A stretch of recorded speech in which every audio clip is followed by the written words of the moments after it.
Tapi sepertinya kalau kita lihat draft yang sekarang ada, Mas, itu memang terlihat ini kebijakan ini sangat terburu-buru dibuatnya. Jadi ini sama seperti program-program prioritas lainnya, terlihat sangat terburu-buru. Jadi kalau saya melihat ada 3 masalah utama. Satunya adalah ini spiritnya apa sih? Si ini kita mau buat family office kah? Buat dana asing kah? Atau buat jadi financial hub? Ya kan saya rasa ini saat ini peraturan yang draft ini masih dibicarakan DPR ini kita pengen rangkul semuanya. Tapi kadang-kadang kalau kita rangkul semuanya malah jadi kurang clear kan. Ini kita sebenarnya targetnya siapa? Betul. Ya, lalu yang kedua, saat ini paling tidak positioningnya itu dia lebih pajaknya gratis, pajaknya 0%. Jadi sangat menjual pajak. Ya kan, kita harus tahu Singapura atau Hong Kong atau Dubai ini bukan hanya karena pajak aja, tapi karena kepastian hukum, karena tenaga kerja, karena sumber daya saing dan berbagai macam hal lain. Jadi tidak bisa hanya sekedar si 0%. Ya kan. Lalu yang ketiga itu dia ya, menurut saya ini versi ceritanya kok beda-beda dari berbagai macam orang, Mas. Jadi kalau kita dengar dari Kemenq nih sepertinya targetnya ini. Kalau Pak Luhut yang ngomong ini sepertinya mau jadi family office. Nah saya rasa ketidaksatuan komunikasi dari pemerintah ini menjadi sedikit masalah. Gitu. Walaupun kelihatannya sepele ya. Saya ingat misalnya dari Kemenq dia bilang, oh ya si PF ini dia targetnya mau mencapai 500 triliun. Tapi Pak Luhut bilang enggak. Ini targetnya 500 miliar dolar, ya kan, atau 9.400 triliun. Ini kan angka kelihatannya sepele ya, kelihatannya sepele. Tetapi karena ketidakjelasan komunikasi pemerintah dan tidak konsisten ini, saya rasa ini menimbulkan kesan seakan-akan nih buat cuci uang aja gitu. Ya kan, tanpa karena ini ya komunikasi tidak clear, regulasi tidak jelas. Ini siapa targetnya? Cuma jualan, pajak 0%, pajak 0%. Gitu. Jadi saya rasa ini yang harus diperbaiki oleh pemerintah ya. Dan menurut saya buat investor asing, buat mereka insentif itu tidak hanya soal 0%. Ya, tetapi soal regulasi, kepastian hukum, dan ini sebenarnya PR Indonesia saat ini ya. Tapi kalau misalkan kita lihat nih dengan kondisi, kan kalau misalkan Hong Kong udah kelihatan berhasil ya, Singapura udah berjalan dengan baik. Tapi kalau di Indonesia sendiri emang seberapa pentingnya atau mungkin urgensinya dengan pembentukan pusat finansial internasional ini sih untuk Indonesia sendiri? Buat Indonesia sendiri, PR-nya masih banyak. Masih banyak. PR-nya masih banyak. Jujur saja, seperti kita tahu ya. Jadi yang pertama ya, si financial hub ini harusnya bukan jadi yang utama. Seharusnya kita tetap benerin yang pasar keuangan kita dulu. Ya kan, kayak kita tahu sekarang misalnya di IDX, ya kan, kita tahu di ISG kita bermasalah soal transparansi, akuntabilitas. Masalahnya ini adalah kebanyakan soal tata kelola. Bukan masalah fundamental kan. Mungkin secara ekonomi fundamental secara valuasi saham-saham perusahaan baik. Tetapi investor asing itu dia takut karena si tata kelola. Dan ini dari pemerintah rating agency ya kan, walaupun kita S&P kemarin outlook stable ya. Masih stable ya. Tetapi soal kebijakan yang berubah-ubah itu tetap dimention di reportnya. Nah saya rasa ini yang harus menjadi PR bangsa Indonesia lebih urgent. Kepastian hukum. Kita harus benerin kepastian hukum, kita harus perbaiki tata kelola, transparansi, accountability, dan kita harus perdalam pasar keuangan kita. Kan kita dari instrumen juga kita masih lumayan limited ya sekarang. Ya kan kita tidak ada produk hedging contohnya, atau produk option yang mungkin lebih pasar keuangan yang lebih advance lah di Singapura. Jadi kita nggak bisa mengharapkan si PF ini maju kalau si pasar keuangan sendiri ini belum benar. Karena ini kan juga berhubungan ya.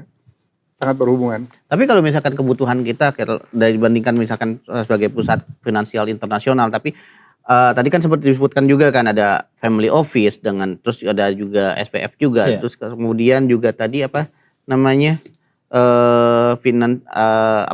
pokoknya ada 3 lah ya tadi ya. Nah dari ketiga hal itu sebenarnya lebih cocok dengan kondisi Indonesia itu lebih kemana dulu sih?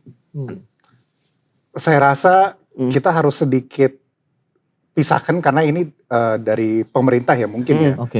Dia selalu memposisikan si PF ini, dia membawa dana masuk. Bawa dana masuk harapannya bisa membangun ekonomi kita. Tetapi kita harus ingat, ya PF ini hanya akan menarik hot money biasanya. Hot money itu dia cepat datang cepat keluar. Ya kan, karena dia hanya mencari return kan. Ya kan, jadi mungkin dia tertarik karena sekarang 0% di sini, mungkin tenaga kerja lebih murah. Ya kan? Jadi kita neraca ekonominya makin besar karena dananya tiba-tiba masuk kan. Tiba-tiba masuk. Tapi si dana ini kalau dia tidak menjadi cold money itu maksudnya dia masuk ke investor sektor real. Betul. Ini tidak akan membantu ekonomi kita juga. Jadi dia hanya menambah supply dolar aja. Ya kan, misalnya dana-dana ini masuk, ya kan? Dia hanya menambah supply dolar. Dan juga kita perlu sedikit hati-hati ya, si pemerintah ini saat ini dia kesannya kalau saya baca peraturan itu blank check. Pajak 0% buat modal asing dan tenaga asing khusus keuangan. Iya kan? Nah ini sangat berbahaya karena kita pernah melihat di Indonesia, kita sudah ada pengalaman ketika hilirisasi nikel contohnya. Itu kita kasih begitu banyak insentif pajak, akhirnya investor masuk. Tetapi ke ekonomi Indonesia sendiri itu tidak banyak dampaknya. Ya kan, bahkan kita kalau melihat ekonomi regional sekitar daerah-daerah ini mereka masih sangat miskin. Gitu Mas. Jadi ini pemerintah nggak bisa segampang, oh ya ini masalah 0%, pajak 0% buat PPN atau PPH. Ya kan dia harus melihat masalah ini secara keseluruhan. Dan kenapa investor masuk ke sini? Gitu. Jadi nggak bisa dikasih blank check aja. Harusnya dia kayak kalau dari investasi yang besar atau ada sesuatu, baru dia kasih pajak 0%. Kalau enggak dia cuma tarik hot money ini. Dan ini hot money ini cepet masuk cepet keluar. Dia masuk hari ini besok bisa keluar. Ini kayak pasar saham sama ya kan? Ya kan?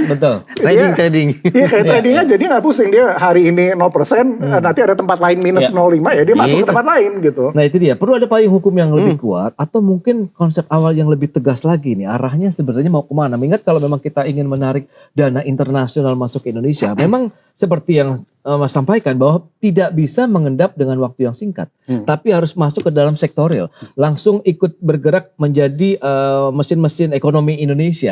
Nah, kira-kira bagaimana nih kalau memang dana ini akhirnya menjadi apa ya? Kalau investor asing bisa ngelihat, oke lah, dana saya nih mengendap di Indonesia cukup lama, bisa setahun 2 tahun, tapi apa yang mereka bisa dapatkan begitu selain pajak 0% aja misalnya kan nggak itu yang mereka kejar sebenarnya. Betul.